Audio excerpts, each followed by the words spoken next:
Tal tono leo tātou ia i le nei tae au i le. Whāwawina pe o le tātou mta upu leo le o le whaasaolotonga ma le whaamalolonga.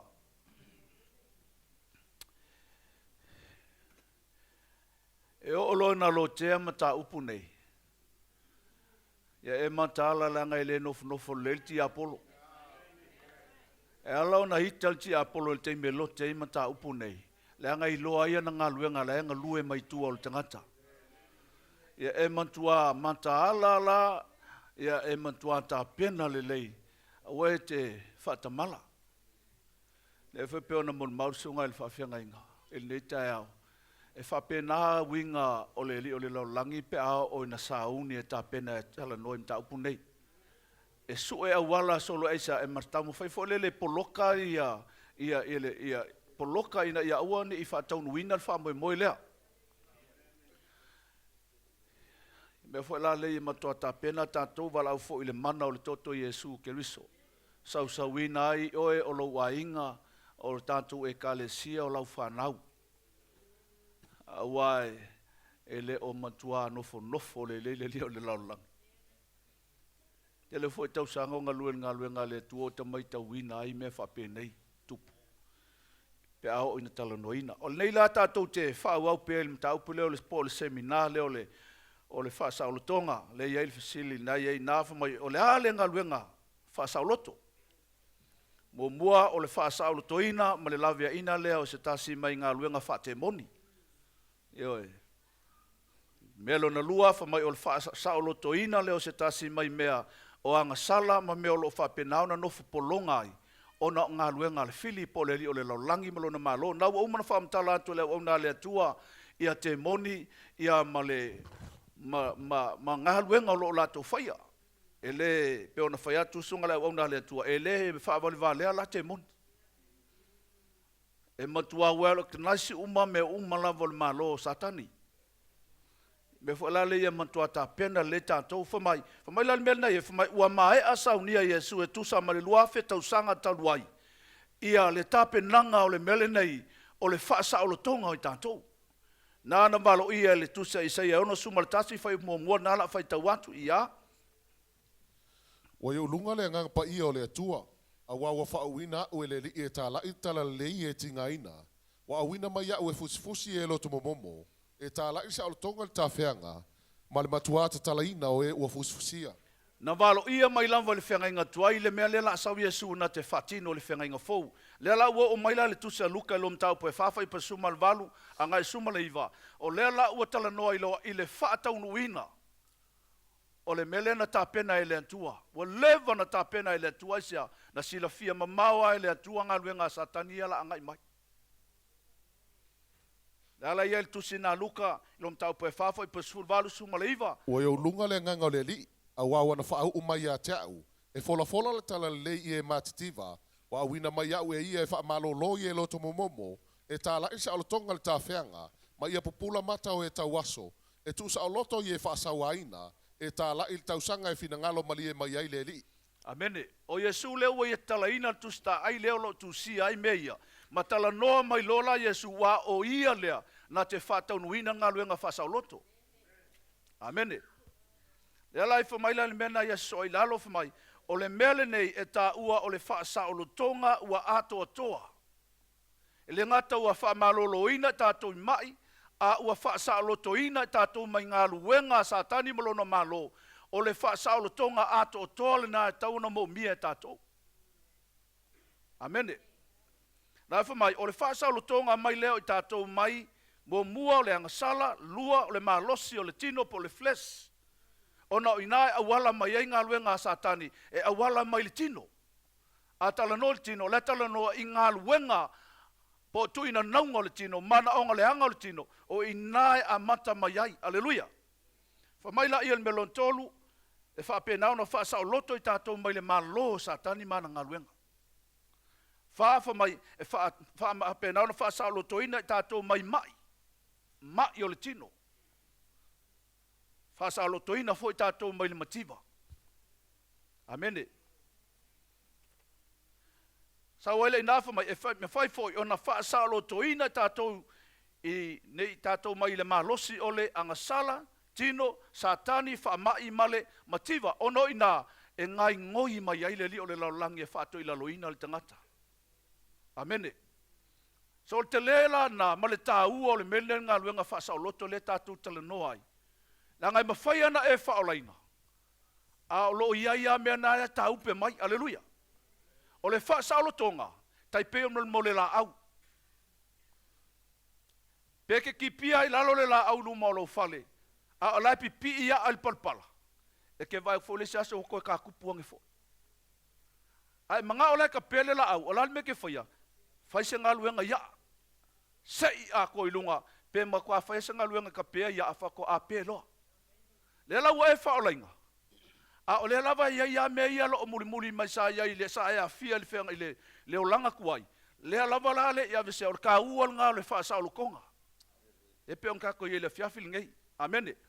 Le fa mai e mo mia mai ole nei semina ia tātou i loa i ona tutuli o te moni ma whasa o loto tangata mai le malosi o ngā luenga wha te moni. Wa makau ki i alnga i ngoia sa kangile il kei mingei. Wa le ilonga se meo laulangi o afur kako wakungu. Amene. Fa mai e mo mia i se hale whasa o lotoina mua o le whasa o lotoina e leo se filifilinga whai e le kerusiano. Wa wala au Yesu ia i tātou te whaia o le avea i mo i tātou o loo i le tusia mātai o le tusia māleko lono winga e leo se filifilinga whai al tangata whaoleina pe whai pele ai. O man whatonu mai e le atua e au tātou whatinoina. Lua whamai, a e whai tau le whenga inga fau, so o se mea e whe mari ua ia Yesu, nā te whatinoina lawan ngā luenga whasau loto, e le teitai whai a Yesu. Lea lau a fio Yesu le langi, pasi ane lau so, lea lawa tu whasolo mai lawa i lau kerusiano po le ka le sia le atua, e whaawa wina le mele na mai a Yesu. Aleluia, aisea, wafo e tā ua tele leo langa le tangata. Tolu, e le ngata i lea, na ia a wina atu ona so e whaatino ina le ngā ruenga whaasau loto. Ma vael au so, pasi mai e o mai lawa i le ka le sia le atua le teimi nei, o loo whaawa wina pel ngā ruenga lea. Lea la sa utusia mātai o sfuru whai mua. O wala atu e ia ona so e to sfuru mane to lua. Ona tu atu ai lea e ia ia te ila tau le pule ia nganga le anga umalava. Ina ia te tuli ia te ila tau. O so o Yesu na ave iai. E le ngata lai so o Yesu. Le ua pasi mai lawa iai tātou al whanau le atua le kalesia le atua. Le ala tu mai le pule le malemana e le ialu Yesu ma ave. Aisa, nai loa ilo tātou li whaola. E au ngā ilo soifua au nei le atua. Le pule le mwhai on tātou whato i laloina ngā luenga satani, le fwoi tusia, mātai o ale sfuru whai poe walu. I o tau whaamalo i e mai, whaatu i e woti, whaamale pela, tutuli te moni, ua maua fua e o tau, i o tau fo ai fua ina atu. Mai ua tātou maua fua mai a Yesu. O le mea whala le tātou te whai ai ngā luenga whasa o loto lea, tātou te lavea ina mai ai stangata. Amene. Aleluia. Le ala la tala noa il mta upulena mai o te tala noa il te haole nei. E pena o no tala noa atu e toi whaamanatu atu i nisi o vaenga tā ua o le mea nei o le whasa o le tonga. E le teitei whaia, le anga o le whatonunga mai le tua. Amene. Pe o le sau noa le sunga le taitai te mai asepi. E leo sa mako fia whai po kalame. Ai o le whatinoina le mena mai le tua. Wai uma fol mātou taimi. Ai wha solo mai o le lawa te malama i meia. Aleluia. O le manatu la leo te wha autu i eila utala no le tau nei e whapea. E whapea whea la o na ulu tino ina e satani i le tangata. E whapea whea o na ulu tino satani i le tangata. Leo o tātou malamalama ia satani malona malope o na wha malamalama le au na le atua le tau nei. E matua ta pena le lei. O le malofo o satani, e le o sau e whapena ana mai se me te manuia ai. E sau e matua o omia i lalo oe, awane e ea i lunga. E sau e whatau aso le tangata, ina ia awane i malamalama i le pupula o le atua, ma le malamalama o le atua. Awane e o i manuia o le langi.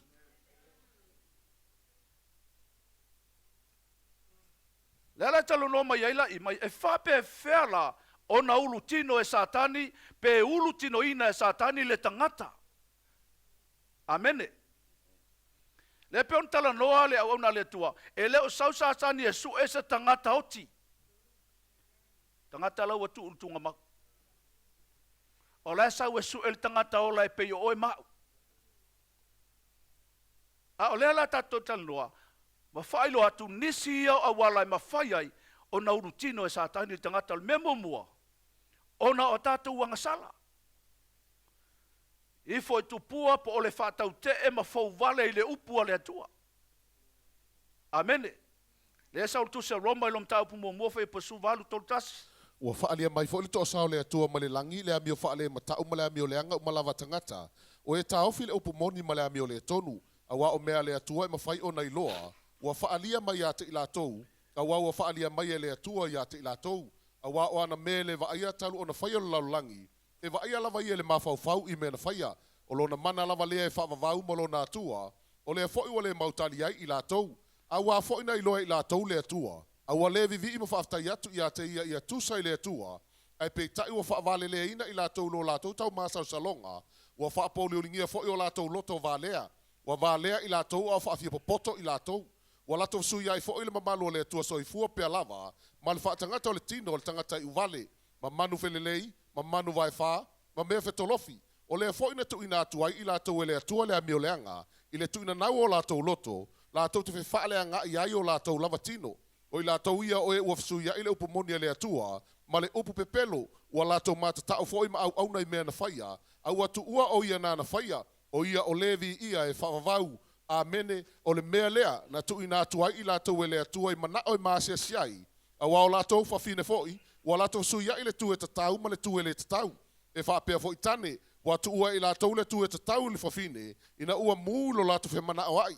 O tane uwe whai i la tau i me maasia siai, ua tau ia fo i la tau, i o la tau lavatino, e tu samaro la tau se, ua la tau le loto fo i e taofi le upumoni a le atua, o lea watu ina atu ai i la tau e le atua le loto leanga, la tau te whai ai me le tusa, o lotu tumu i la tau le amio leanga o malava, o le whaitaanga, o le amio lavale, o le manu manu, o le loto leanga, o le tumu sai sai i le mataua, o le whaisio tangata, o le misa, o le ole olenga, ma le whaatau tala, o tua upua i la tou, o e whaitala leanga, o e ino ino i le atua, o e whaasia sia, o e whaasawa, o e fia whaasirisili, o e fia whaitonga fiti me leanga, o e le ana ana i mātua, o e vale lea, o e tu mavaenga, o e le loto ainga, o e le wha molemoleina, ma e wha lea lolofa.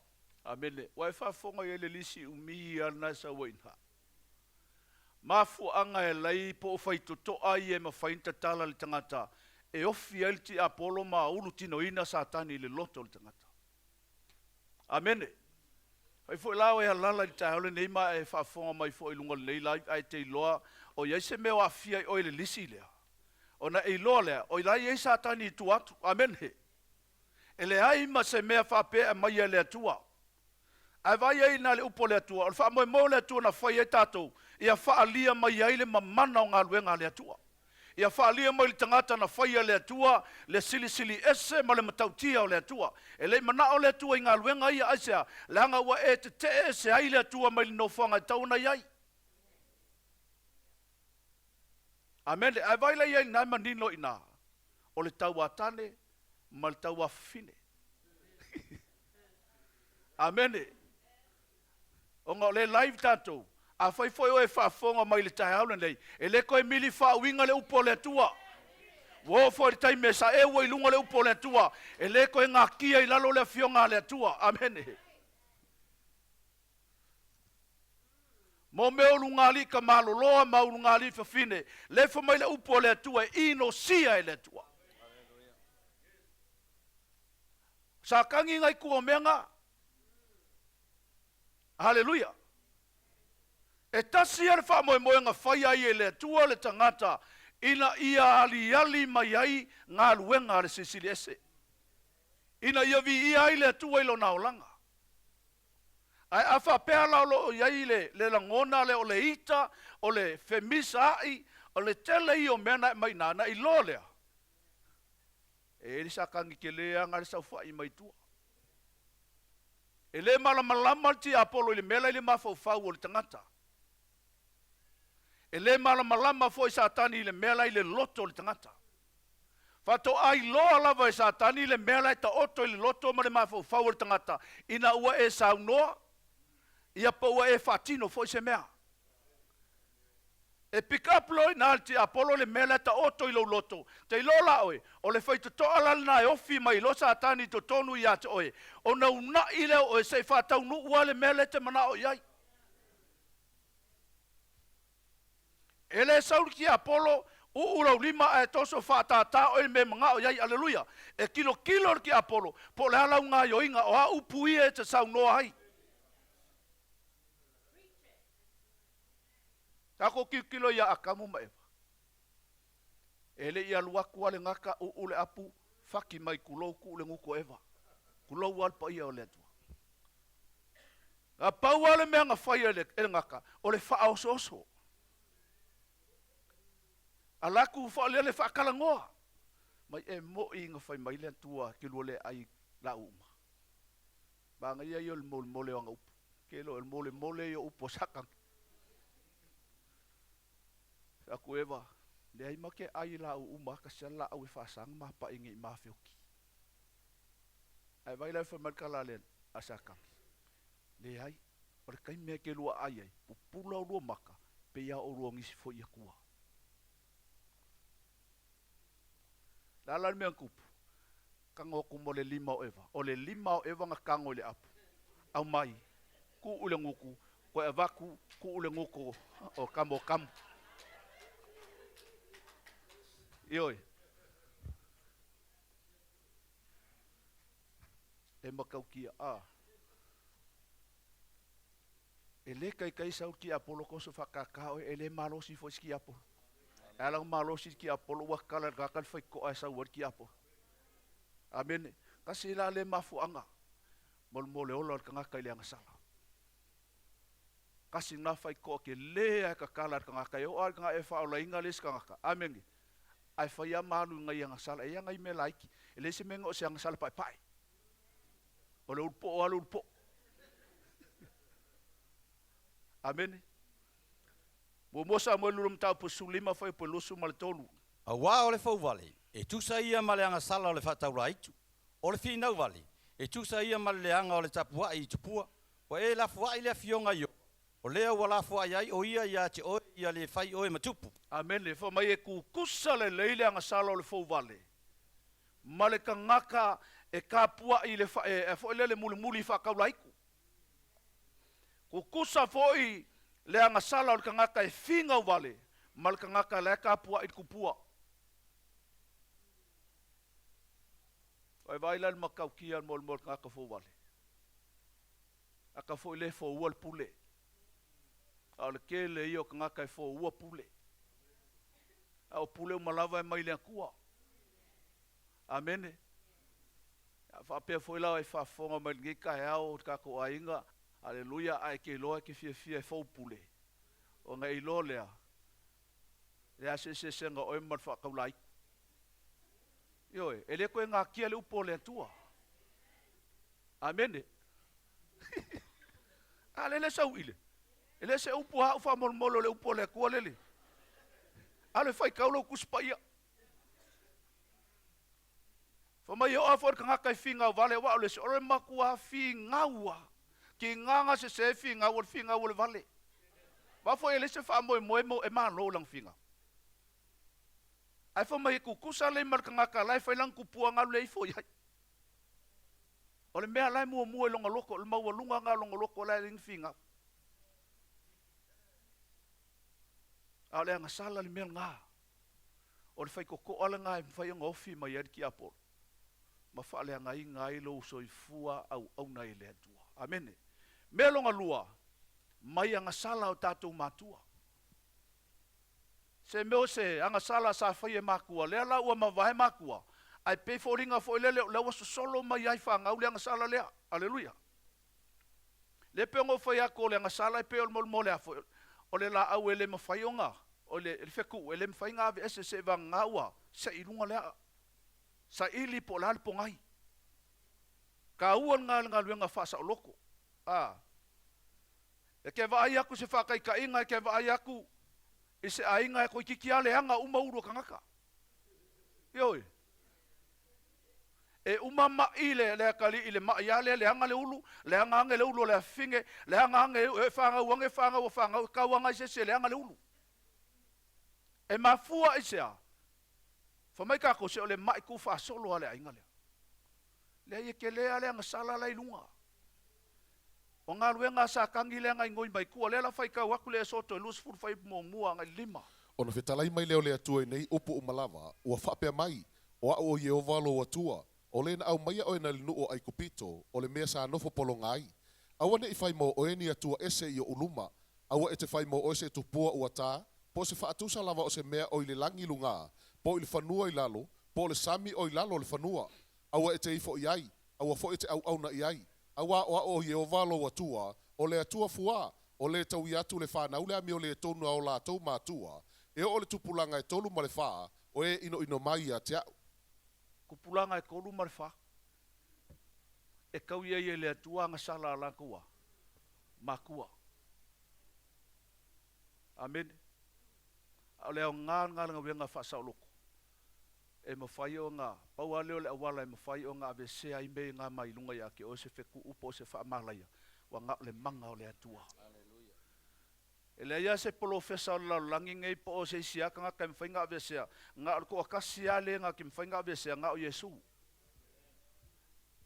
ai mawhai ngā ave se e ngā ua ka ukingo le ngaka le mea lae e o loo whape ngā o ngā whailo se ngā luenga iai aleluia wa kere foi ka ngaka e whakalangoa e kalangoa mai lava isi mea a la ngā lava le a le se ilo ngā lae ka usa o le melea whako a mawhai au e ke maa wa alo malanga e muli e yale mele o ainga oki na ngā lava ka alo ki Apollo ia ki oi. Peango foi a koe le koe mili le upo le kua wha winga. Aleluia. O isi ka ngaka ke wa yakua, a leo ngā ke wa yakua. E umanga oki le ma yalea, oki le ma yale, pese me ku wha solo foi lea. Aisea, langa le kalango foi mai e o i ngā ku pulanga le kolu ma le wha. Se ilonga ala ua whaise whainga ia aia. Whako a mawhai o ngā sao loko mai ka ngaka. Teo teo nome lom tau pasu iwa whai pasu whaf a manmoli. Aua e te si le tua oi o le lua te tua oi. O le tua oi sa whaia e na mua I lau whanua. O le a whai mo tofi le nuu. E fōa ina e Yehova lo atua ia te oe whai mo. Amene. E o a fo I mol ka ngaka si kua oi. So le malai ai ka ngaka. E sai le antua. E foi la fa fonga mai lunga ka ko live lea ile nge kai au e ke loa o ngai e ia se me o fa mai ia ko ai vai pelo ku a o nga usi a I lo so ku a o ko fa fo ile le ia lo fangu le me ia le nga ingosia le tua mai au e ke suia ku a o I leva fa ka o ko e umakua wa o ia le sai le makanga o le nga ar kai milengei wa kumu fa masingonga Samoa o mengi o kwa oi e kela langa malol fa se ka ngaka ongol finga wole ale loia kele foi nga malol ka ngaka fangu ole si ongol finga woloia a olaka okole me amio kongu mali me sa ole si sila ia le ku ale fa ia la se foi nga le mele ko fa fo I ma ko fa sao e fa solo ma ia le ainga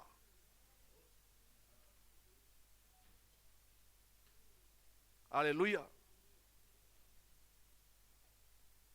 Melo na tolu mafuai o ngā urukingo inga ka ngaka I sakangi o le mole loko le whamangalo unforgiveness. Se mea ngā kupua I fia kausanga. Ai ke wa aia kulo li ka ngaka lea koe punga e runga lo wika. Ioi. E ke vivi ia foi ko kongo le fale ka pua I ma e siva mo le akua o leva nga e whaola inga a nga e wa aia ka ngaka le ke ika iai ko e punga e lunga ki ngā lo loko aisa e ke lei wha amanga lo inga a o le whai ko koa ka kala le ngā wa e ka kala ia sa ka nge saua e ka alo I lo wolanga wha le anga inga le anga pa ia ngai kongu ia ke oe e makau kia whai ngā sa ka Amene mole loko le whamangaro. Le la whaiga le tala Yesu whai pa survanu kusa makai o le konko. E le tau e ona e alofa atu I lo uso au na e pei o au foi ona o alofa atu I ate oi. O le mele fina ngalo ai le atua mo ka kou le aua le ainga o le atua. Ia e alofa i lo uso e peia o e lava. Whain kānka ko whai mai ka kou ke alo lofa i le atua. E ke leo wa ai au ki ai. Ai ke leo alofa ka ngaka ngai ke lua ngā lua ia souma. Oi lo kua oi. Te ka ngaka ngai ke lua mafuka ia souma. Ai mafua me ia o le loko le whaamangalo. Aleluia. E peru sulua whai po sulima. Ia o tau whae te ia te o tau. Ne iai se tase le mawatu le alofa tu noa o le atua. Ne iai se a ona e tupua e whaasoi sa ia te o tau. Ma le anga ai nisi e tō tele. Amene. Langa ele mataala i le mea leo le loko le whaamangalo. E ile kai mea avea i ma a o onga. Wa le mawhainga koe ave ese. E kupu lola le a o onga longo winga o sa kangi le ngā uofi ko kongu ia ki oe. Sa i longa la ke whakingo inga le mea ngai ki ngai. E umalola nga whakingo ngaka mo le ika po o se mea la ki ngai longa loko. I le loko le whaamangalo. Sola lo sa kangi. A sa whai mai lo makua e maka ngā. Kasi ngā me mafua i le whai kokoa ke le ngā me whai ke le ngā kala e ka ngaka. Eo a whai ka ngaka whaola inga. O le melnge o le loko le whaamangalo. Ai le se nganga mai le akua le mele o le nganga mai a sakangi. O ngā luenga ki Apollo le saukua. Amene. Aleluia. Whatupuinga i lava le loto ti ngā. Amene. Ngā sawa i ngā kusi le se koe whaikaua le e peru ngā whaamole lava. I o tau whaetete ia te au tau. Ne iei se tasi na te le mau atu le alofa tu noa le atua. Ne iei se o ona e tupua e whaasoe sa ia te au tau. Ma le angai nisi e to tele. Ai vai le makanga o le whai upu. Whamai le kala le upu o le atua. Ia e whae keke. Aisa, nge iai se singa ke le maua le alofa tu noa o le atua. Amene.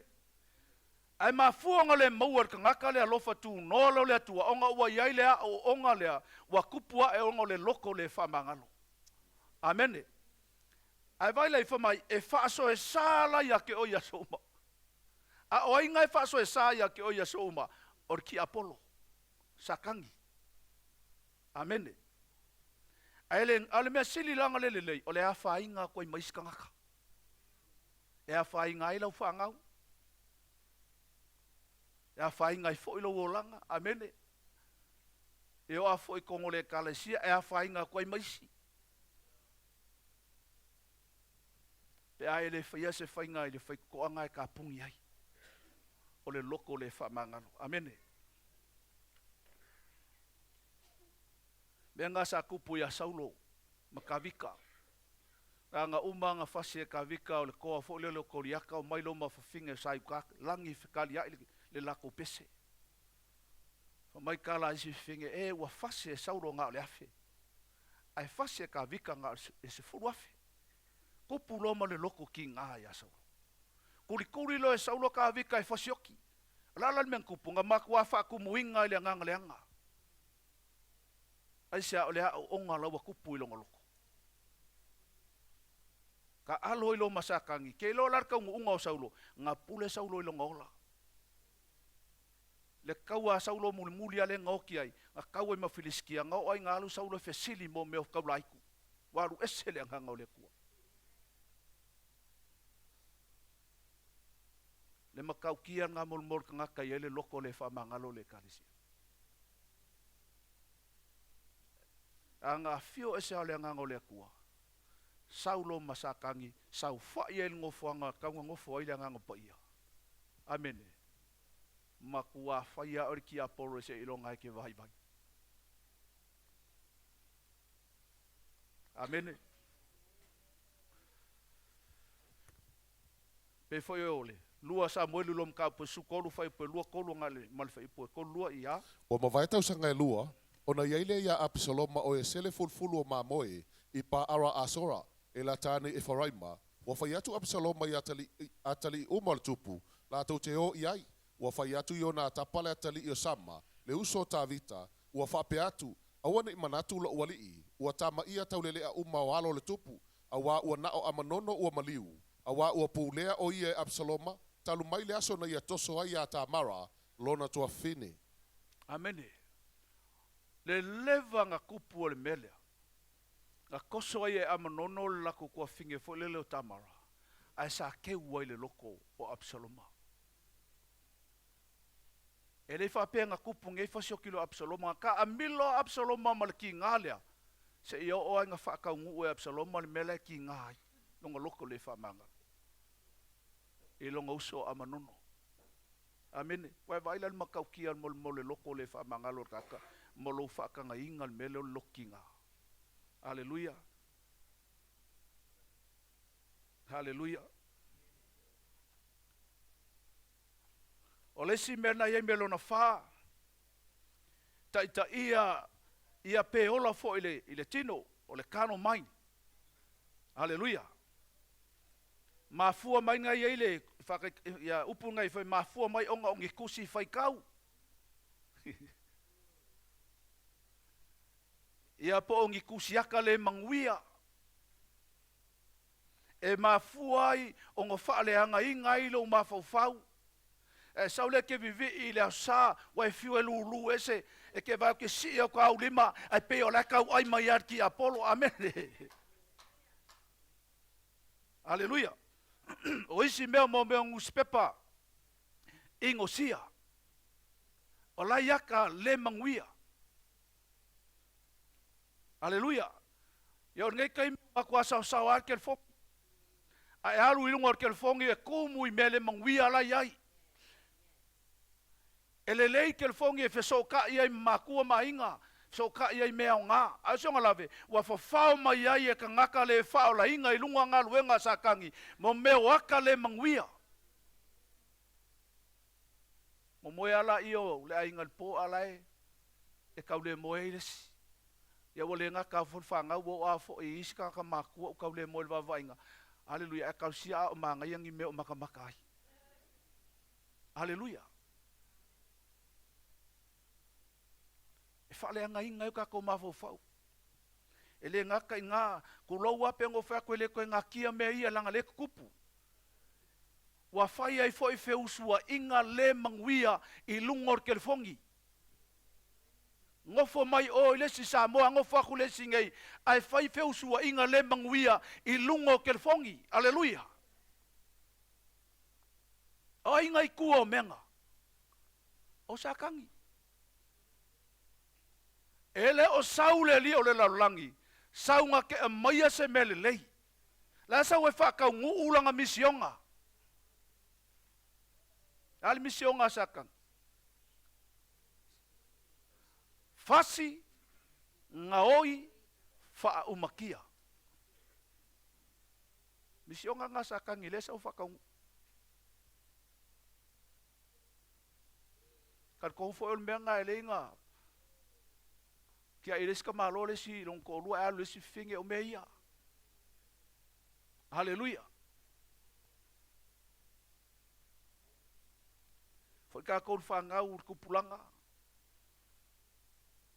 E fai ke fanga inga ka ke fong. Amen. E vai le Roma ilom tau po e valu foi po ono. A wao le loto i la le tino o le oti lea. A o le loto i la le anganga o le ola lea ma le manuia. A wa o le loto i la le tino o le ita lea i le atua. A wa e le usustai i le tula a fono o le atua. E le mawhai fo i ai. Amene. Fa mai o le tangata e loto i le tino po ngā luenga i le kingo lenga uka ua ngei marikele o isi mau mea. Fa mai, aleluia, o le oki rea. A o le loto i mea fa le anganga po o le upu o le atua. O le ola leo lo i e kangaka lea. Amen. Wafa mai o le loko fo i mea kingo o le kangaka ngā la ika i le atua. Aisea, wafa eke le fia wha longo i le upu o le atua. E le mga o kangaka le kalia le upo le atua, ai mga o kalia mea le kingo. So es kangaka la e ola i ngā luenga le kingo, e ola i a mionga le kingo, o ia le ngā la ika i le atua, fa mai e le fia fo i la i le atua. Aisa, wa i le mea la ua sau fai, i le mea kaua ngā fio i le atua. Amene. Roma sulua fai upe lua. Au a foi tau te a mio whātasi ma le nei laulangi. Ai pei tai a li liuina i le toe fuata ina o tau loto. Ina ia o tau sua sue, pe se a le fina ngalo le atua. O mea wale lei, male malie, male ato atoa. Mai aua foi tau te a mio whātasi ma le nei lalolangi. Ai peita ia li liuina le toe fuata ina o tātou loto. O le loto le tangata. O i nai whai ia na whai unga. O le mawhau o le tangata, o le pero fio le nā, po o le malae le whai ai le taua i aso uma le tino ma le anganga. O le tino la, e manao i mea le laulangi o tu ina naunga le laulangi, a o le anganga e mangao i mea le atua. A le mafu angana i leno mo mia o na whaafou le mawhau o le tangata i le upua le atua, to anga i whaitau le upua le atua, ina ia sao me mawhau iai, sao le me manatu i ailo na loto. Ia wha penao na wheso ta ilo na mawhau, ma mea wha le atua. Ia tutusa fo i mela i tono lo na loto ma le upua le atua. Ai le whaafowina o tātou mawhau le upua le atua, ma o tātou loto le upua le atua. O i nā tonu ale ua tala ili whai toa te apolo, e sawa iloa, e mantua whaaleanga ina oe. Amen. Whaaleanga ina o tātou tangata. Melo na lima, o upu whaasausili ma le leo ngā. Kamo fo e kaukala mai a ia o le whaamawalunga. Kaukala ia o ia sili aku i le sikangaka. Ai manga ia le upu a Paulo fa mai aunge e mangaku a e sili aku i kangaka. Ai e manatu ua sili tangata umai a joe. O le winga na o le tangata whaakerusiano, e ke whaamua mua hinga le sikangaka. A kasi le whai koko ke le kakala kangaka, mo mea upu whaasausili. Kaukala ia le whaamawalunga. Amen.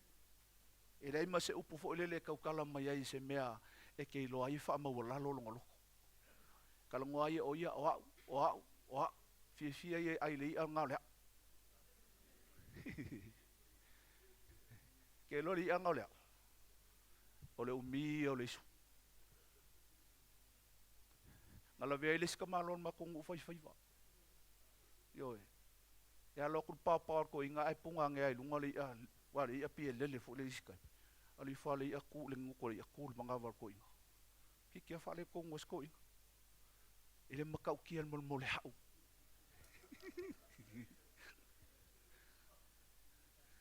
E vola nga ke fia ke kausami le ia nga le hau. Ele le anga le ia. Ai le anga nga kai ai pe le amio le hau.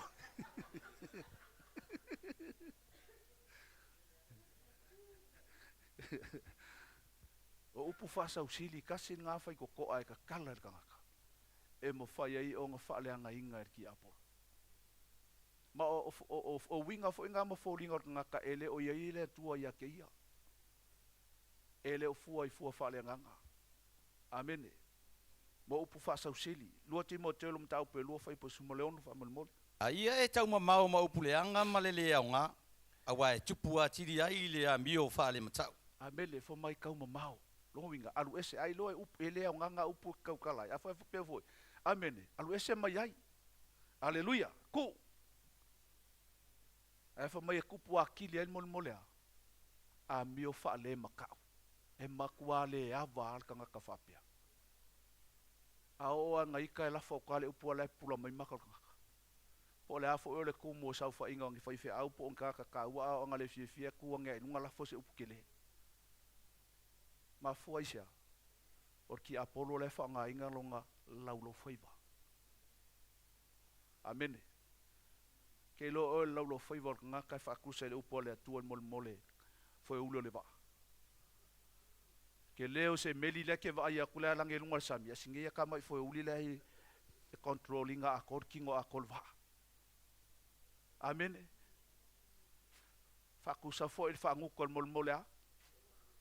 Solfongua. Ka fai sau solfongua. Amen. Po le ale le ula vale feo le solfongua. Nganga e kakare fa nguku kuroa. Alai fakusa ia le makau kia mol mol laulo faiva. Amen. ke leo se ngō makai, ke leo se ka uos ka ngaka i longa ainga, ai whaaleanga inga onga o le laulau whaiva, i upu wha sausili e ka ngohai.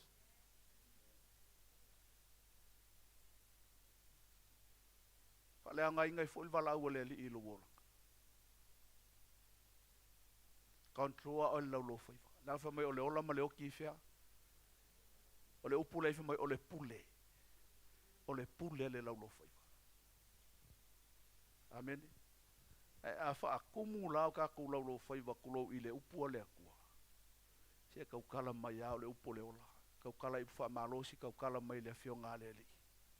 E manguia fo le lokol ka ngaka i lau kalangoa. Amen. Hallelujah. Ai kau kala i upu wha sausili.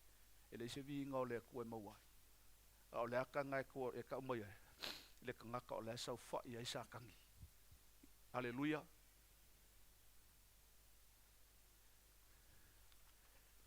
Melo nolo. O le awai tal tonunga wha te moni. Le la whai kau mai le tau tendo me suvalu whai upu e. A e o atu le nuu fo ina mai e o valu atua i a te oi. Awane e wha o ao ona whai e pei o me inosia a ianu. Awane i lo i a te oi se tasi na te wha au i anelo na talii. Po lo na whawhine le afi. O se whaitonga fiti wha ataula itu. O se i ite i ao le langi. Po se sa ili wha ilonga. Po se taula itu. Po se apele. Po se fisili atu i a itu. Po se ua i aile itu wavalo. Po se sa ili atu i e uoti. Awai inosia i e ova o ilato uma o e whaina mea. E tulia fo ilato i e ova lo watua ai o luma. Ona o nā me inosia. Ia sao la wa mio i luma o i ova lo watua. Awa o nuu nei. O le a e whai mou. Ua whaalongo ilato i e ite i ao le langi. Mai e whaitonga fiti whaataula itu. A o oe. E le ma whai e ova lo watua. Ona e whai a whaapea. Amele. Mai a o oe. E le mawhai e le atua na e whai a whapea. O oe, o le isala elu, o oe fo o le atali i o le kalesia le atua, e le ka kauanga ka kou o ingi ngā luenga whapea ngei. Amene.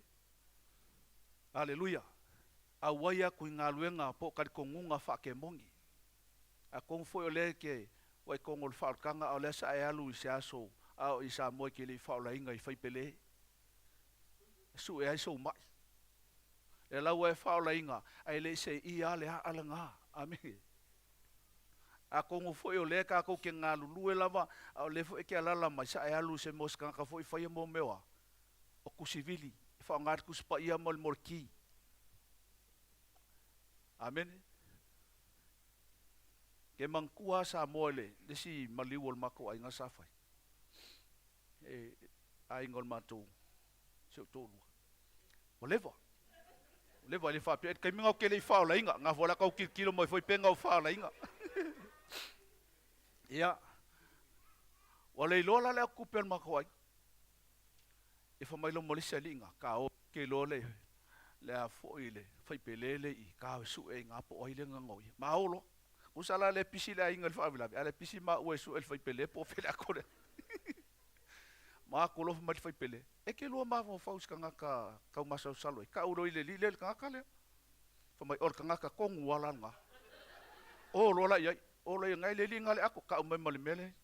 Ma mai lo mala ka male fa ma ka ko lo mai fasi lo male lile man ngoi. Ai ma ko fa ma ko ai. Wa ma le ako fe nga mo ai. Nga mo ke la lo i konga. Vai lá pe pelo mol foi pele.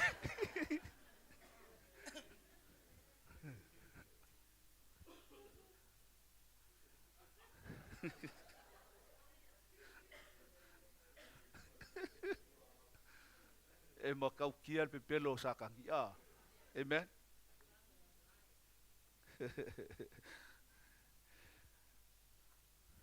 Ai le si ken ki kiol mako ai nga mawal mai ai. Kai minga ke le fa la inga. E le kau ke le fa la ke o fa pia, o foi fa o alo ave o ke. O ke le fa la inga fa mo nga kai me le foi so ko ru la ke kala bo. Mako la ave ken ki kile. Ave lo la inga ka nga mongongo. E kua ko le pawa sa ye le finge sa fa ye foi. O la kulola o sa fa ilo o la kulole o le mukuka le inga le ka ai vai kusa ai vai pelo finga luenga. Kaka whinga luenga ka makungu vai. O laku lo sau whai le maa sa ilu mai whale. O maka kulai o i le fofola e whai mali whaleo.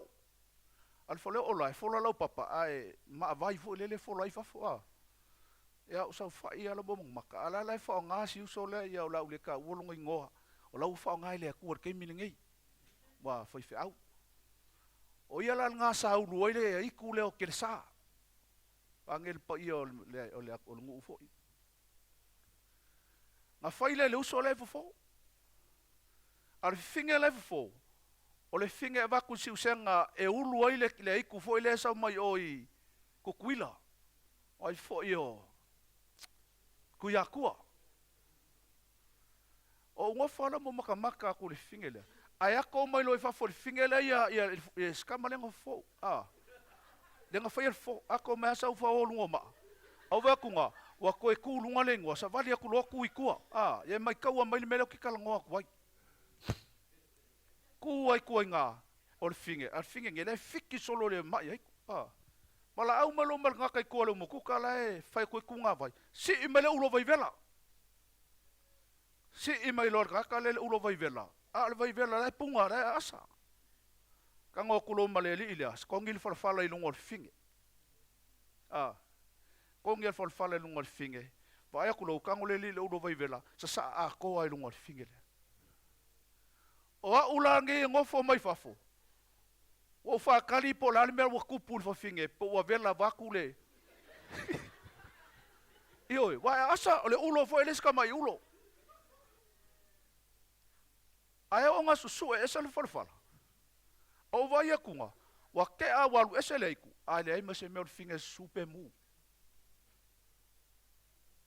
Saulo le ingo ingei malanga mai ngei elesi kausanga. O kangolo le invite saulo ma sau le ku le vangoa la unga o fe seli lo ye nga fa mako me ai fa ku o unga uya ila so le fa makala ye me le manga ia ila so nga fa ku yo ngo sau fa mai fa fo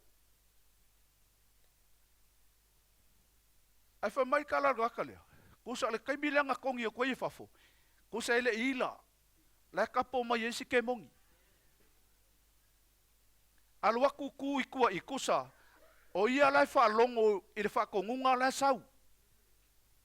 Fa mai lo le kala ke mongi le fa ko ngua ia, wala au kua mai le vai vela. Si i mai lo le vai vela, ai fa ke mongi ia le ia, kongi le falfala i lunga. Nga umbalonga kongi, kangolo ia feula lunga le falfala. Feula i le manga fo o ke mongi ia. E sa aku la le vai, ele o alu i lalo le vai. La ka ape lunga le fala, o le kava le finge le manga leo le ke mongi fo ia. E fo le manga ke mongi. Fa mailo mal ka ngaka le fa ko ngua ke mongi le fa ko ngua ia. Susu e ese le fala, se i fa ofo ka ngaka. Wa ula le ska ngaka le ngofo mai lumbai o. Ioi. Or kala la le kanga kan fa mai a tau si le au ngale fa mai kau. Ke lo le si kala e lafi ke mongi kua fa mai e awala mai fo i le manga o le tua. Vai fa lungo le makau ki o me fa saka. E pe pelo kanga. So se kanga fo i le fa ia fo ia fa kaulaiku. O lai ai le ke mongi lai kua. Me foi langa ele ia vakua le mai, wa leva ngai loa le fofolea, le kangaka la mai aisa, wa loa ongor ke mongi le fakongua. O le olola le kaimi o la amusu le fofolea nga ke koe whaia le fofo, kili loe ke mongi.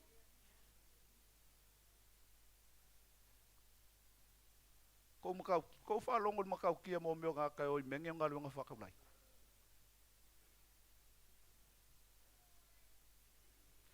Le ala ngai linga ingo sia ele atua. Mai po e sa ili ak fo i kangaka ua feoki. Ke lo isi, ke leo pe o marke minga lai whai aka kangaka sa mol melea. E o i le po, le level po e fesili ku ngā mau ko i inga lau lewang feoki o le ainga. So le whasa e le akua. Le anga e ala mai eile malaia i lunga o le ainga i me ia. O ala nge inga avaku le mele, langa o keiloa. Ala i kangaka lai wha longo mai lungo le ea. Aleluia, a whai o e whai ale mele, o ngai lunga ia ke o e se wha malaia. O lai lunga ia ke o le wheku ua le atua. Langa ingo sia le atua me ia.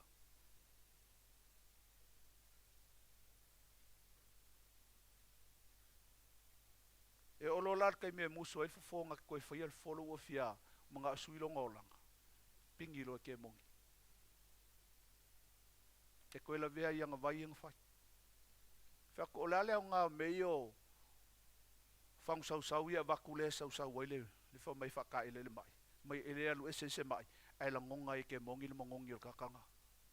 O whea lawa lai ka milo e ke mongi po sa vai po whea ai koe maual ngaka lea. Unga koe uru fo ilea. Koe a mai ale le mai ale kasi. Whiako o lale au ngā meo le wha sau le whangua. E se mea e kulien ke mongi. Whamai e le kulien ke mongi. A ua wha mau kuengo whanga o ke mongi kongo le whale mal whangua le ainga.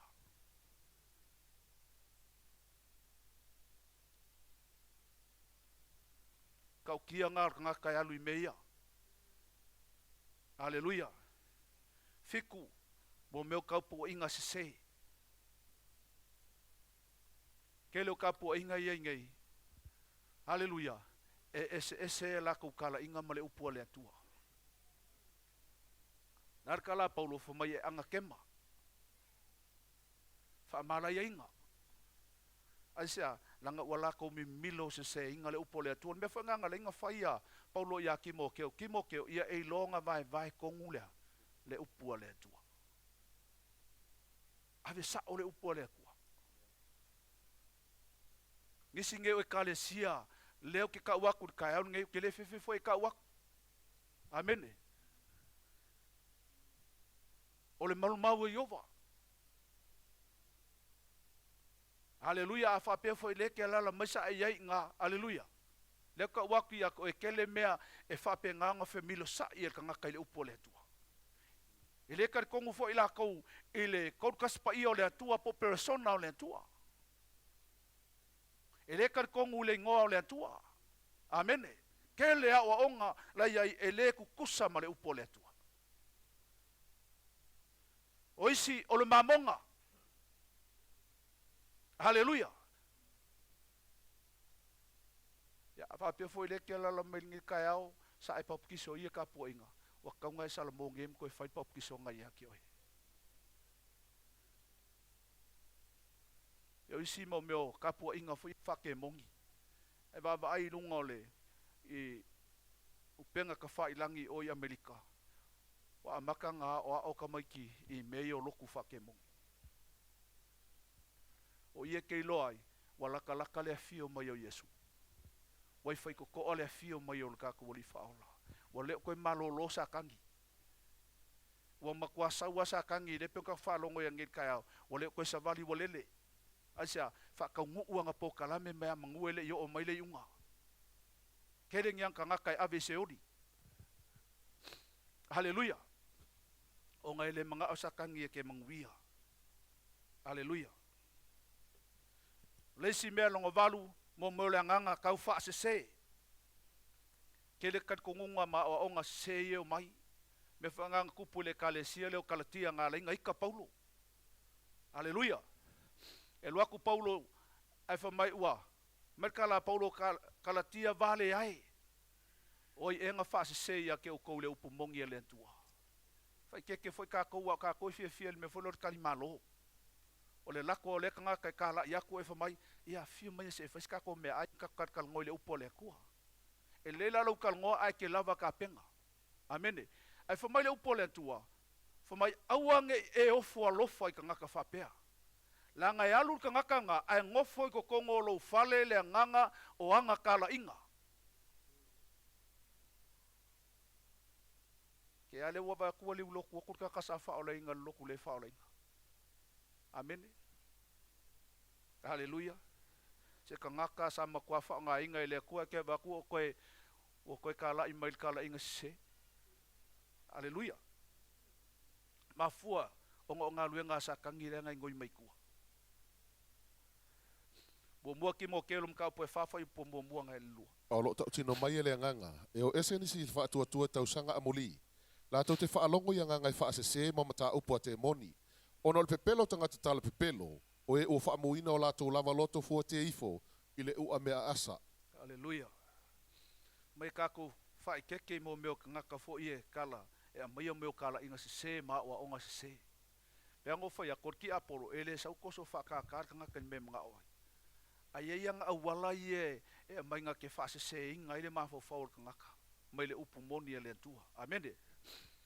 Melo nga iwa o le aafia mai se tangata. Le ala wingo na mea. O le itu lea e aafia i pe a whaatino le whainga a inga i tua atu ma le whiangainga po o le whaipoiponga. Haleluia. Le alava e whapenga o ngā kupu pe ia mea. A meia fai ko ka kala ia. Ke i se whaalonga ko se news mai Samoa, ia ua koe a whaingar kinkiki ilonga anko. A whaingar kinkiki ilonga kama, a olonga kama. Aleluia. Eo whai a koe le koe ngā kia mea ia. Le ala ua ola e arkin kikilea, wa whainga longa mawhauwhau, a whainga longa loko i le mea sa kupu ia ke ia, wa lea o ngā longa lumungai. A o sa kangi le kua ko me ia. Haleluia. Feusua inga le manguia, i kua ako le whaipoiponga e whakanga i le atua. E peru su koru whai upe wha. Ia le leil whai awa i tangata uma, o le muenga foi ia le aiso na leanga. E whaasalaina e le atua o e whaitaanga, ma e mulilua. Mai e whaasala e le akur ka ngaka e mulilua, mar ka ngaka e whaikaanga. Ka kou foi e whaikorua au ngi leanga lulu muenga. E leo le alu ka maloa i foi le alu i malanga, e sau les ka maloa moe ai lo poku. Ia po le alu foi le whawhinga malanga, le ka maloa i malanga, e sau lesi maula po lesi hipi vau, moe ai lo poku. Aleluia. O le makaupunge, ele fai ngofia long ka penga inga. Ele ngā kia fo ilalo ngā lue ngā sakangi. Amene. Kele whangau kenge ua pule o lako wola onga o me ia, ua koe whaia ia o lako ka māme leanga iai. Kele whangau o laife o ima le loko ki ngā, a whainga o lako mangaku mo lako mawhauwhau, o mea ia sa kukupu ia i lako, e wheusua inga le manguia.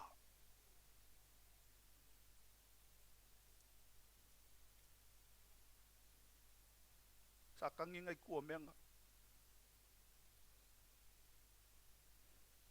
Tos kai mio ke whalongo i kako news mai Samoa o whalongo i mea. Ki ngā i o loko. Se a langa i pele i loko lau whanga.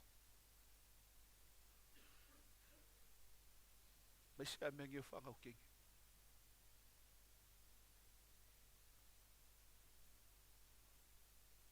Momoko nito. Ilom tau poi fitu fai momua lua. A o mea na o tau tusi mai ai, e le lei ona le tango se tangata i se fine, a ona o le whaitaanga, ia tasi le tane malana lava ava, ia tasi fo i le fine, malana lava tane. Kasi ar ka maloa malanga ava. E le tasi ta maloa ai whahana ava. A lesi, wa umale mulik lua, mulikoru, mulifaha, mulilima, wa al muliongo.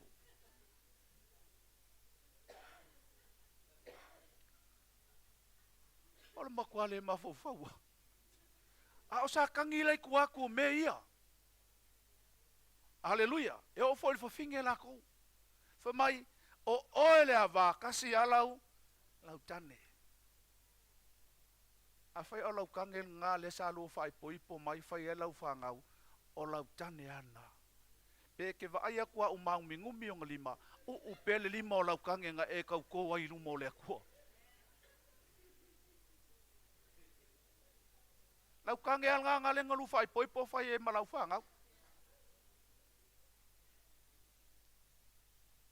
A helol vaaya kula wa mais ka malo o le mwhai walu le witea a makalonko ki kilo i lesi kange. So le sai lumo le akua ia mea. Ale fa mai le upo le atua. Haleluia. A o mea na o tusi mai ai. Hale lei ona, ele lei ona le tanga o se tangata ise fafine. Awangi kangol kamaro i fafinge ilo e ke ilo lawa ile o sawa e fafinge. Ile o sa fafinge au kango fo ia. Kanga o ele lima o lau fafinge. Amen. Haleluia. Lua. Fai poe lua fa mai a. Aona o le faitaanga. Ia tai tasi le tane malana lava ava. Ia tai tasi fo i le fufini. Malana tane. Kasia. Se vanga umaliu lau kange. Ia ko akanga leo sau whalua pe awha manga o i lau whanga. O isia kai mua e o soa whai ele o manga o i kamai. Ia o ke o fofo iar koe fia whaen ngā whalua ele kausilo lau whanga. O mana whai lau tala i lau peipi leli. Tātu a e mua iau o te nofo e tausita whanau. Ya le kala mai ale vongo ya o fa kwile ai le la ngo fa kasi ka fanga. Dan ke o sau nga finga sau le lo fa ka fanga. Ya ele se me ka fia se fa lo fa lua. Ai se I uma le o lo ro ko lua. E uma le yang ia. Wa e ka ngo ke le. Ya la me ka fia. Ai vai lese finge fo ile ke le polongai. Wa e finge sa wongo o kupe e uma lola lau kupe ia e lo koe felo ai lo ia. Se folu o maftianga ono se fala velave na tupu. E a fia mai ai le mele ole loto fava wau. Ma le mele ole pe wai ke I fonga le se meu kupu. Kele yo kanga kai a fia I meia. O ngā mea wholelu wa maliu le esesi e pele I longa loko. Ngā vai aku le wa makanga le ai. Ai masi ala po sesi o le whanga ua oki wha fosei. E ke lea kanga kai mali liwa I mele ongo le anganga leo le loko wha wau po le loko ngoki mamoia. Amene. E korus fulu aso e ke wha wau. Ai a ova aku lolongo winga o sa kanginga ua ka oko mai kua ngai fasioki oi. Amene. Ia po se fala velave fo lele wala vea se ka vale e va ia ku le lepo le koko fo lele e kele nga afia ai lesi. Nga mau ai le melo le nga fefe o nga lesi me kupu mai ai le meo le ole maisela. Yoi, o nga ole fefe le sa e va ai se ka vale nga la vea. A o lai nga mali liwa ingisi wa lepo palpala. E ke mafau fau e alu waka wilu mafau fau. Sa ufalongo ile mori mau ka ngaka nga fai ile kai foler ka kosu na mi Samoa. Ele ipu usa kai mi nga afia ile ka ngaka le yong langonga ongo me sava ai en mal me nga kupu. A orki Apollo nga ngoi mai ku e mai le nga fefe nga e mai aki oi e mawala me nga ska mai pa o se me ke fefe. A sa kangi ngai ku. Wa makang fa nga ki Apollo e ngai ngoi mai ai o isia ka kai mali liu ia melo loko fa wa fi wal fa nga we ave le me fa ka fa ai avaku ia me ai wole fia ingu ongo sesi wo mali wole pele le loko awa makala ole avangola nga ki Apollo e sa wo ilo e fasioki ka kale amen ongo me sa ku kupu haleluya. Ole si mea sukasi fa mai o se feku o ile ainga. Pe a fai ngā alu, ngā wala mai se kasi o le ainga le feku, ma a vea ai o se mea ku fa solo. Kasi ngā fai ko kala, wa malili wala kua a fai ngai makua, a fai ngai whangau, e pe se mea fole le ku fa solo e le mawai. Ele ai ala se isi e mawhai ngā vese me ia. Wa nga o Yesu e mwhainga vese. Whain whasa o loko inga kako. Ai whasa o loko fo ila kako e Yesu inga ua maua le lele ha au meia. Amen? Ia po sesi nga whasioki al ka maa nga e o mai lawa e maliwar ko inga e le lopo inga whaia. Ia le ala e ola e ala whanga o le ale ima vai le mala le lunga. O ngai mafua mai o le mesa whai. Sianga sala sanga nga. Aleluia. E mafua mai ele melenga o foi ako isi ainga ke va ko umanga leanga le ulole. O le akali makua leanga le ulole finge fa solo e fa penga. E le ko kasi skanga kai leanga le ulu. E ese mai ka fo lele wa mai ulu fo lele onga lele moi le po. Ai ole mea fo le ke va ko ya fia umma ya le ai nga ilo le ole mala le mea ngai lunga. Amene. Ya po ole melo le ika le hanga. Ole si ngaka ole makua ika le hanga. Ke va ko ika le hanga kama, ika le hanga le akali e o le finga fa penga, ko inga ika fo ile le kukupu e fa la velave. Se longa fa ka ngu le mele le loko ko a umarika. Ole fe ko uma le fa mala ia le menga i lungo le menga. A o ye fa ia meia o sakangi.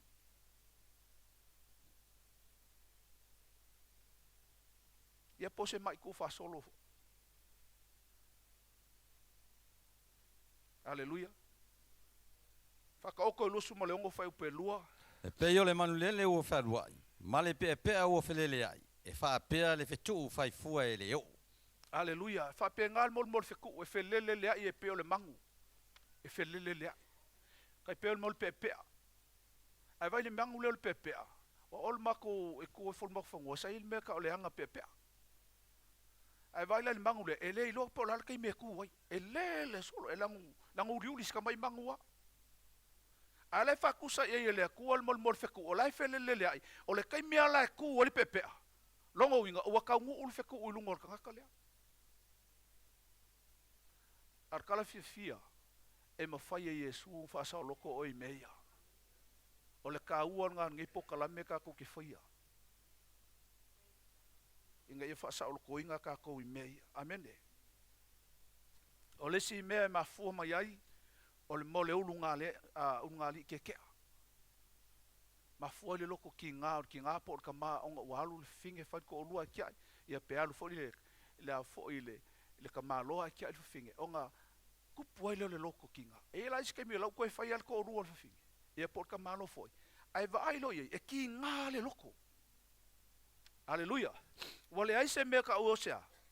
Loko fa mangaru. O le si me mafua mai ai me o ngali ke kea. E mafua mai o nga safa kanga inga i ko kongo se a inga lea. Ingi mongi fofo fa ke mongi. Aleluia. Ko inga mela le ke vai aku. E uma ke alu ngali ia le ka makiki. Pe se me ku fa solo le fa ngau fa i foi kai ko rua fa ngau. Pe se me ku fa solo. Ai mafua mai o nga sa ia inga luenga fa ke mongi po ongi fofo sa fai ko kongo le a inga lea. Lela waku le kusila le tiko lum ka po lus fu fai po yong. O le tangata fo ele liwane ie o ia itu vavalo, mataula itu e mulmuli atu e muli lua ai, o te whaia mo fili le tangata, o te vavai e seina fo o ia i lona no. Haleluia. Se koe fai kaua fa mulmuli. O le tangata fo ele liwane ie o ia itu vavalo, mai e taula itu, e mulmuli atu ia e muli lulua ai, o te whaia mo fili le tangata, o te vavai e seina fo o ia i lona no. Fa mai e muli lulua ai. Ar ka ngaka e muli mo meo ngā luenga whakaula iku whamaia. E muli lulua. E vavai e se fo ila. E lea kua mai. E le ape ngānga fia i le tua.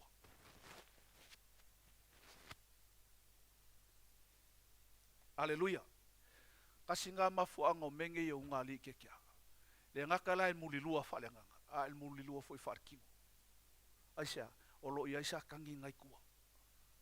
Wawai pele o kupu ilo wa inga le malaya.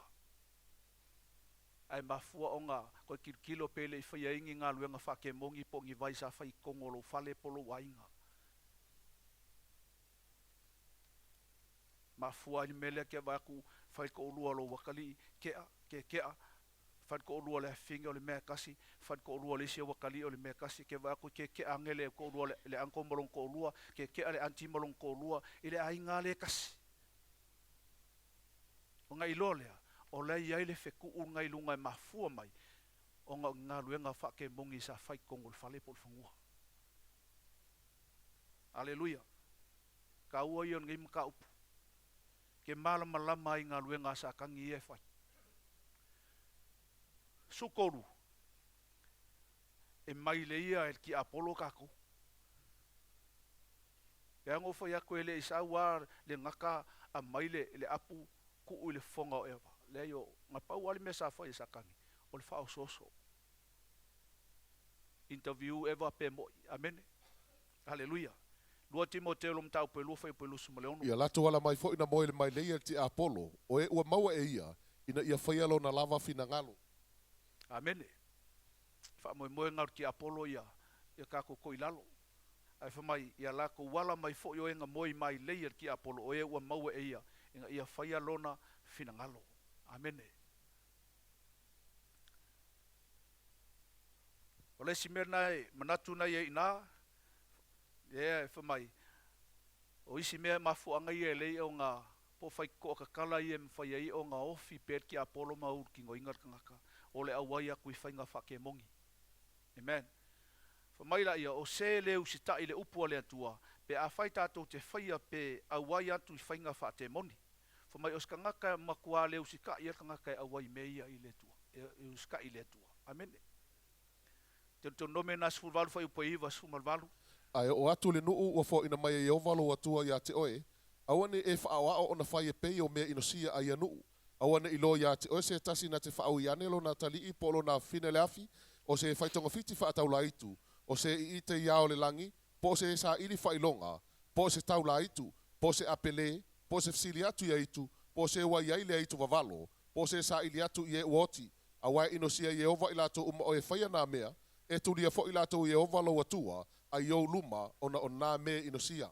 Makua le fia le kua i me whapea. E ingo sia e le tua. Amen. Ngaka ke whaia me ia. Aleluia. Ngā luenga wha ke mongi o ngaka le o ia i lori tangata o lae a wai aku i whainga wha ke mongi po kat kongunga ia. Amen. Mua o konga whiki wha kaulaiku. Ngai wha mai e kawinga mai e ngaka lele luma ngai po le mea la kupu ia ke oe le lumangai. Amene. Ia po lo walu le kaulaiku fo le ngake kawinga mai ia ke oe se mea o le akupu ia ke oe le lumangai po lo lumangai. Ai whaongahi ngai lo alo filima. Vai ska ngaka fo fa pelo lo filima aki kilo i meio kose lo filima. Ki kilo ia e ka umai mai ia o ele la o ki vai asole. Yoi.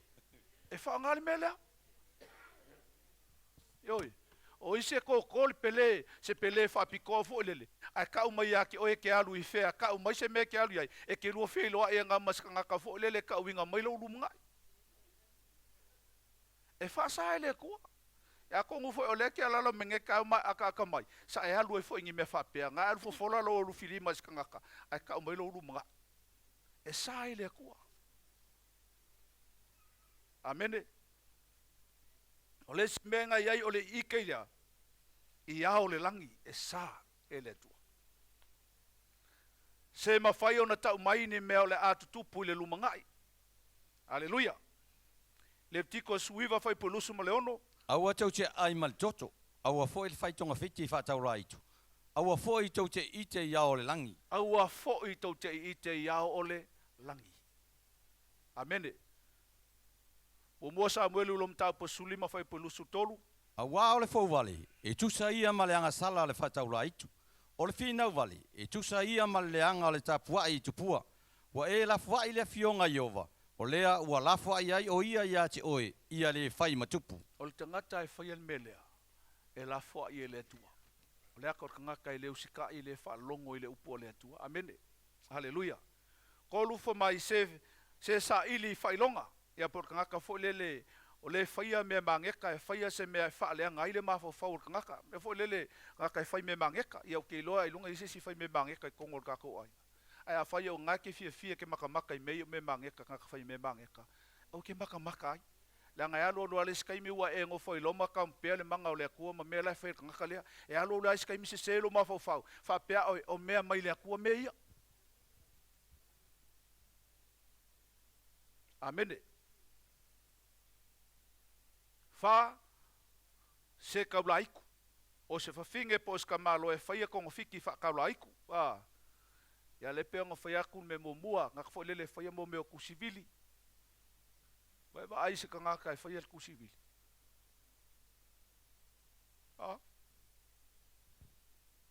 e fa ngar ku spa ia marki umi al ngai fa ki ke e vili lolar ku spa ia ka o mai lor kanga kanga lo ma impo le me e fa sai le ku E o ile mea leo le, fai pele, mea wha pe ngā o fo wha kaulaiku, o mea ie wha sae le kua.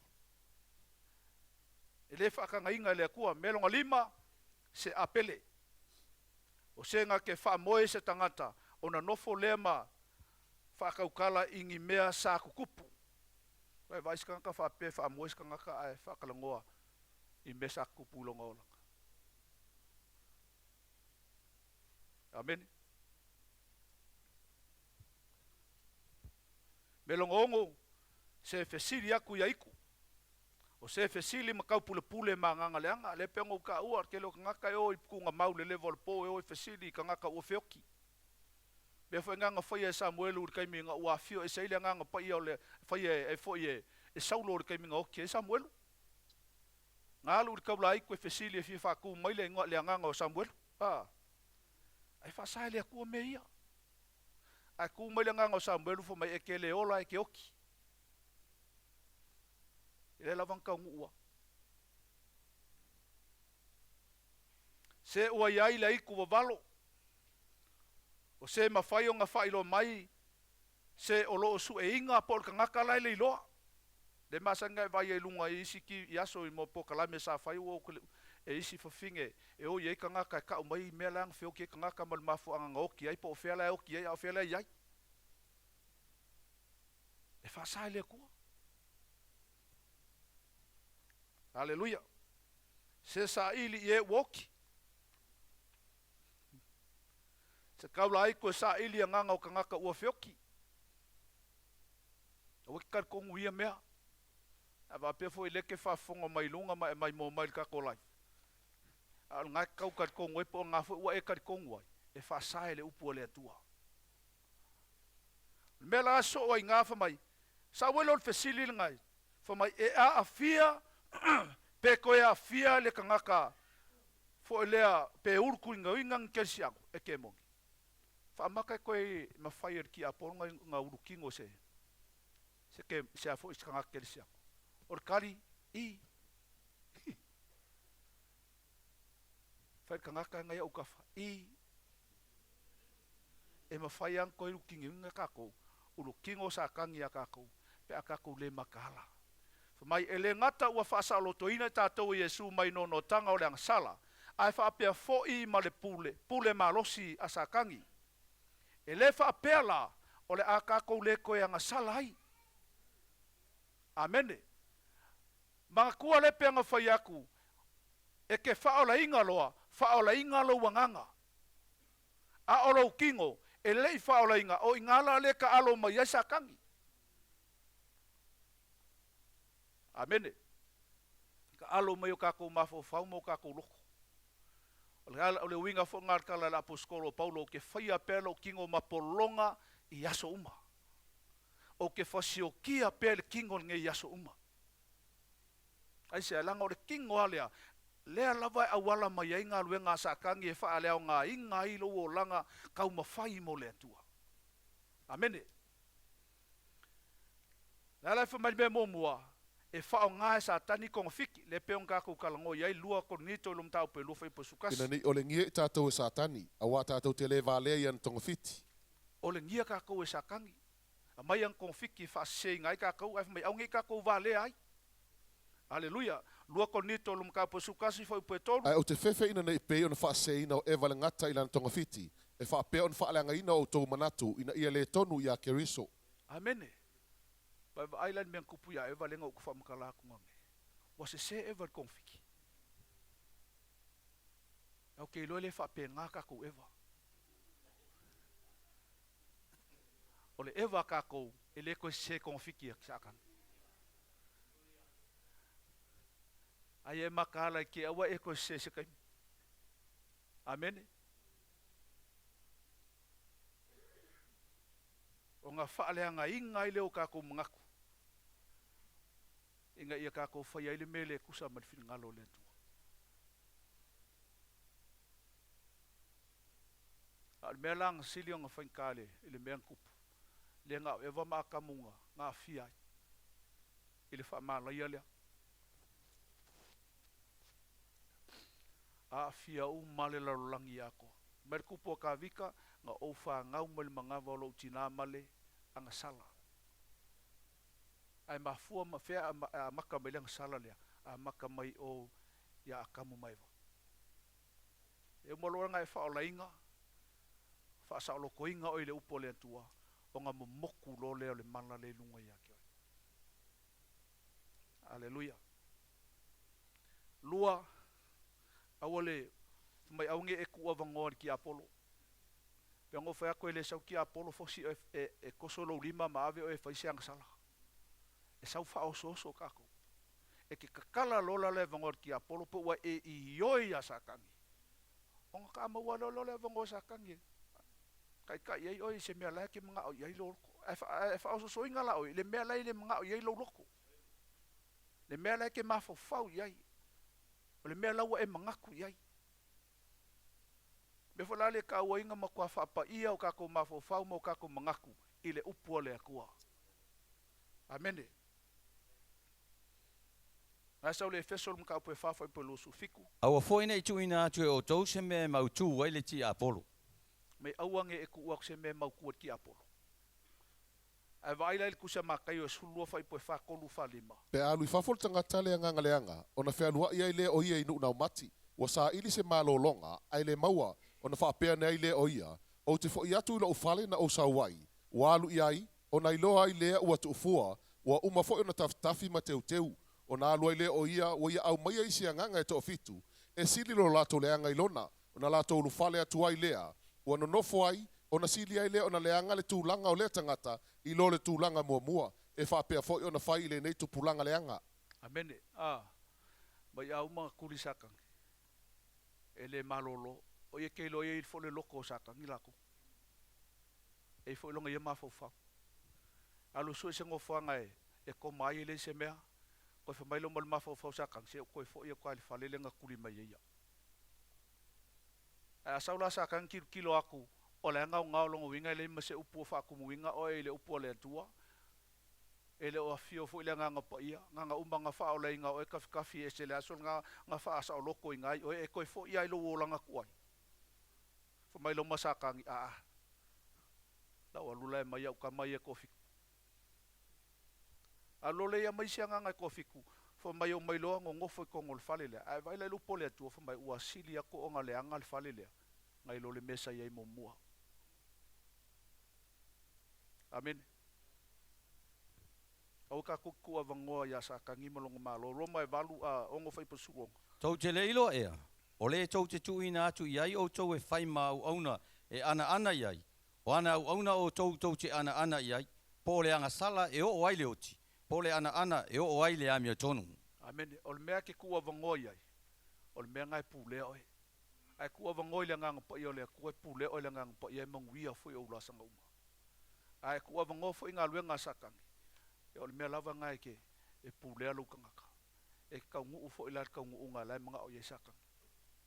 Kaungu uli malaia. Kaungu uli oki. Kaungu uli seoli. Amene. Aleluia.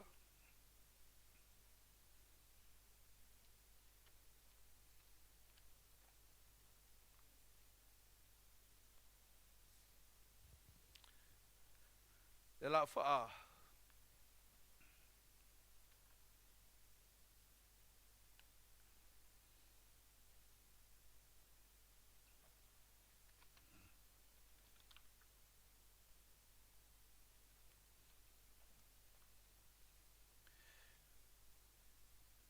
Me longa lua. Asa o whaka i ka inga ngai ai le. Ia saulo, le kupu leo saulo. Ia ke loa la le whaikaua kungal makaupu akoa. Ngai ai whai upu makaupu mo mua Samuelu makaupu surongo whai upu sufa e lufu koru. Ngā lo kalangoa mai ai le mafu anga ngā laionga whakaunga inga e sakangi ia saulo. Me mo mua longa leo skai. O le wha maualunga o longa loko ma le fau vale le upua le tua. Le nga mafua ai o ngā whakaunga inga o ia. E le li o le lolangi. Amene. Me longa lua. Ia ngai fo ia le lua ngai ai o le so o leo yuka. E sau le luka lo suma lua fo i pekoru. O no tino ai leo satani ia yuta e ta uol se kara. O le tasi leo o le to se fulu mal to olua. Amene. Iuka o lewa nga whiwa ima Yesu wha o lainga o le kangaka kelsiango. Ai ulua ia isa kangi o ngā le manga o le kupe. Lea nga ia wha asao, nga ia whasio kia ai pia nga ia kau pule ai. O ia lenga mua i luma le puenga o Yesu. Ai vaila ni mea nga whai e isa kangi. Nga umba nga whakaungu e fwoi e iuka o le mea nga manga o isa kangi. Ave lo e sa kangi iuka whakau lunga o le la au sisi le ua. Le ka ua e fwoi e. Kau fwoi lau ngā pekelu kusa ngā luenga whamai ua masaa i whafonga. Ko ngā kulou. Whangua la ngā lesa kau esko inga la ngā whai ngoa o ake le tama. O le whangua le koko. O le koko ngā masaa i ngā ama le koko Yesu whakau kupe ngā mga o iuka. Aur ka ngaka o lewa ngā luem au ngā ia Yesu. Awala lengi e mga koe le wha o so inga lo kelsiango. Anga ngia msa whaira. O le unga li kelsiango. Ya sau tu sa ngā luenga lom tau pe lima whai pe toru. Awa whai atu Peteru ana ni ai. Seale mea ua whaatu mo e satani lo loto e pepelo ai le nganga paia. Ma e tu uai mo oe nisi mea o le tau o le whanua. Ale me waku e sa kangi i lo loko le meke pepelo ai. Wa ele pelo il kangaka ua e pelo le nganga paia. Mol kangaka nga whai kau kingo ngā pepelo i le kua. Le upole fionga le atua e kau koi le kua skau kingo ngā. Sa kau konga awange i whakua inga ave. La ngai wha masingo i ngai. E kau kofo i le kua i se mea. Whai. Wha manguia i le kua. Ya al mele nga mau e whar kupe vai lua loa. E se iofo i la kau sao i o ia peke lule mbil sa ongo le me ufai. E le lilo se si le kua. Me mulmuli nga iei le ngaku mulmuli whamai. Fesili ngai e mo o mia le wha sao loko inga o kesiango. Or kari i. E mo mia. Mo mia wha sa loko kako. Wa le se ia lunga le aalanga. E whaia mawhala velave lo soifua au aunga i le tua. O ko kelo o nisi o kelsiano e te tau ono whatino ngā luenga wha sa loto ona o awhianga a e le i wha o lainga. O le laua e wha o lainga. A o lae lava iai ara le pea ngapi e folo mai ai aoi. Bela ngai mo mia, mo mua, na afia i whainga whate moni po fōu, po tapo inga talitonunga, whate moni, lua, se mea e alu i le toto po o se wheku ufo i lele kufa solo. Kolu, ngi mea na tutupu mua mua, lea lava la ua, wa e whaola inga, pese ia o lae, e muli mai ali mele i aki oi.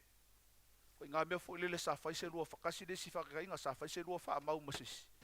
Wa e ioi i ai o le a whaile lua, la Mary o lua, ai umai fonga, wa alu kangaka le ilesi, nga e ki ngā ia lea, o lea lau a whai alau, lea wa e ipo ala, lau a whai alau poe, a o lea e pe fōringa o lea ki ngā alu loko yo. E lei whamanga loa. O whalongo le siaso le launga al kako kamaka i kai sunga vidiam. Ise sifo e uso ngā whamalosi e kako kamai le upo le kua whao le inga le ingoa, whapengau nganga le leifo ia ia al kako kamafo i le langaonga, whamangu ia inga. A sa whailan whamau le li markenge whapela ke ngofa au mai fonga, o whai poipo ua māloa i le au. Liliwa nge lo maleli. Avange marfanga, fanga ia ia ia. Era whamerka ko kamaka kai ngā wakua alu i ol whareoki. Whait ka mālonga e vai, se koe koso mai whafore di inga. Era kuror ko inga whai e ala uokis ka mara. Ioi. Peke whaola inga. E mo mia e oi whaasa alokonga ingi mea sa kukupu. Hallelujah. O ngā ole kangaka wa fiangi vaianga se kolu, o le kingo, o le mafau maleanganga. Ala ngai linga mo mia, o ngā lo kingo, po lo mafau foi, e a fia kele ngā luenga whake mongi. E sa oles whamkalanga ngai ai mai, wahala ngā te tau se ngā luenga whaasau loto, o le whanau fo wina, e wha te tau lava lea i le nganga o le tangata. O le anganga ia o le tangata sa oti ono o le angsala ua toe whaatuina mai ona o keriso. O le anganga o le atua o lo ngā lue mai le anganga o le tangata ma e le e le ai se anganga leanga e toe o ile vahenga leo lo tino leta le no ile anganga o e mo ile nga la ke ngofo kongo le kingo lea o inga fo e mo ri mau mai ile anganga o le kua la mo mau mai lo nganga ai sa onga o ile nga por kai mile kalia le upo le kua wa e fa ola inga o inga sa fa ile anganga pa ia a o le kingo lea o la lava ka wivi manga luenga sakangi ma fu angalenga e lei onga mo mia le fa le inga le ngal wenga fa sa loko ia ka ko kongo le fa kanga le tu danga la ia ngal wenga saka benga ka ko fioki onga fo ile kingo le e ile ivi ko ko male ango fo il palpala mal le fule funga fai mai ai alu o e mongi le po ole kanga ka mongi le alu ile ola fa ba danga nga aisa danga ingale fio anga le anga pa ia abene peka e mawhai o na pulea te moni o tātou mua loto o kako whaalongonga po o kako emotion e anga a fia ngō fia menge o emotion whaolainga e wawai a kulo i lunga le Facebook fo ilele i lau le moe le po a koengi aka le mongi ke whanong ko pe uka o soange monge yo e ale o fiu whakari wa ele ko saul whaolkanga wa esen me kia nge wa whainga o whalongonga e whalalanga e ska mai mea se kala se whai ao e ika e whali ia se o ulangonga i wa whainga mo miang whaola inga menga o lo mafo whau e ngo whai ako le mafo whau o kanga kau le malae lea the battlefield i e whai e kaua whakumulai le upo le tua e si menga iai o le loko fuaki eifo. O le loko fuaki eifo kangaka o le menga ia foi. E le mwhainga fo sia e le tua. Ai mga oa o e whai, e ke whai a e le mga o iai, e ke leo si kai fo iai.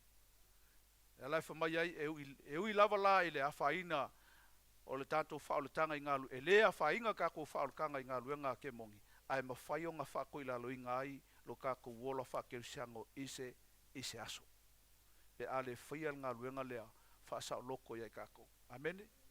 E peo ngā wako e whakekainga ia saulo, ma yuka, ka ngaka whaolainga, ngaka sa whao ngai le tua, anga ngia, ma sa whaira. Ai ngā whaale ngā inga lava, o ngā lea. Ngā luenga iai le mwhaiang whako ila luinga. Whamunguia le tua, ia le tua ni tae. Amene.